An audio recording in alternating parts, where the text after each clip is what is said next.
வீட்டில் எந்த ஸ்நாக்ஸும் இல்லை, பட் கோதுமை மாவு மட்டும் இருக்குதுன்னா இந்த ரெசிபியை ட்ரை பண்ணாமல் விட்டுறாதீங்க. ஹாய் ஃப்ரெண்ட்ஸ், வணக்கம் and welcome back to my channel. இன்றைக்கி கோதுமை மாவை மட்டும் வச்சு நம்ம எப்படி ஸ்நாக்ஸ் செய்கிறதுன்னு தான் பார்க்க போகிறோம்.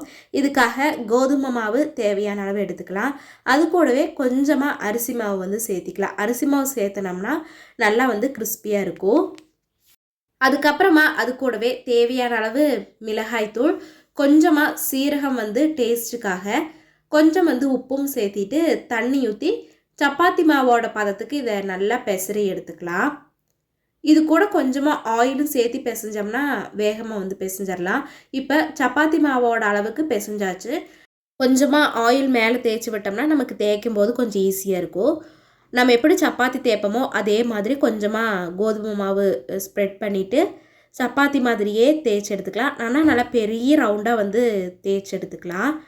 அதில் வந்து நான் இப்போ கட் பண்ணுற மாதிரியே பீசஸாக வந்து கட் பண்ணிக்கலாம். அதாவது வெர்டிக்கலாக கோடும் ஹாரிசாண்டலாகவும் வந்து லைன்ஸ் போட்டோம்னா இது மாதிரி ஸ்கொயர் ஸ்கொயராக வந்து கிடைக்கும். இதை நம்ம பொரிச்சு எடுக்கும்போது ஒரு டைமண்ட் ஷேப் மாதிரி ஆயிரும்.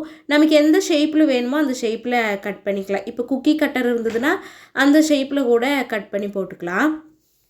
இது பொரிக்கிறதுக்கு ஆயில் வந்து நல்லா சூடாக இருக்கணும். போட்ட உடனேயே இது எல்லாமே மேலே வந்து வந்துடும்.